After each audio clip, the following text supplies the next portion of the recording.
Okay, time to make this a little more fun for y'all. I know you guys love to listen to me. Well, maybe you don't. Maybe you find me boring. I know some people do. I don't care. But I need you guys to help me out a little bit now. We're a quarter way through the season. If your team hasn't played 4 games yet, maybe you shouldn't do this yet. Wait till next week or whatever.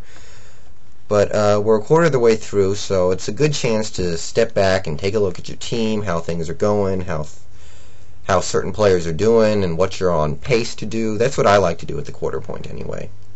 You know, extrapolate stats out a little bit. You know, just see how things are flowing. So we're 4 games into the season, and basically what I want each of you to do is to comment on this video with the 3 best players on your team so far.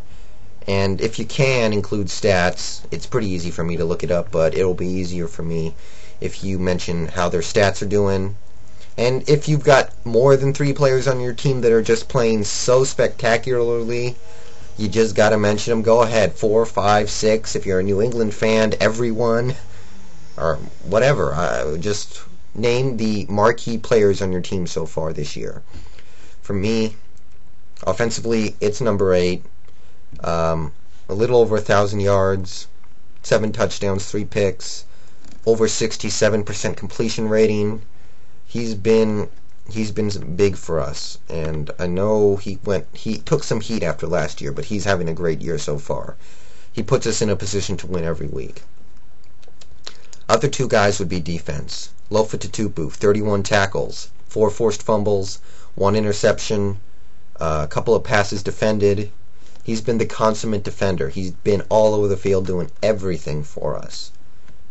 Then you got Julian Peterson. He's got, I think, 24 tackles, 5 sacks, 3 forced fumbles, 1 fumble recovery. Just a monster off the edge. We put him at defensive end sometimes. We put him at outside linebacker most of the time. It doesn't matter. He's a monster. Monster. Those are my 3. There are a couple others that that are doing a good job, but I'm not going to mention them as marquee players. So you guys, you take your shot. And the second thing I would like to ask you guys to do, I know it's early. For me, it's never too early. For some of you, it's way too early. Let's take a moment to think about the draft.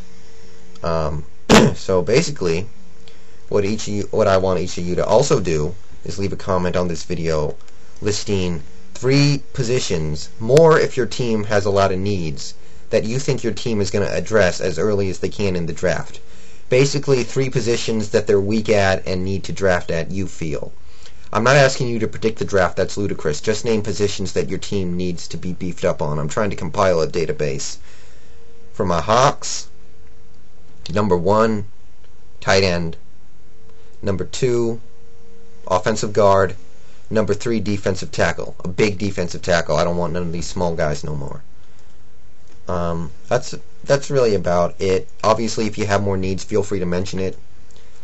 And, you know, I'm going to make some mock drafts pretty soon, probably. So keep an eye out for that. I might, you know, make videos about the top players so far in the league. Like, also, when you make the video mentioning your marquee players, you can also mention players that people might not have heard of because they're not famous, they don't have big contracts, they don't make the highlight reels. Like, for my team, one player that's playing really well that nobody would really know about, maybe Dion Grant. He had that big pick against Cincinnati that set up the touchdown. He recovered the fumble. He's shored up the deep zone. So maybe him. I don't know. So help me out, guys. 3 marquee players and 3 positions they need to draft at.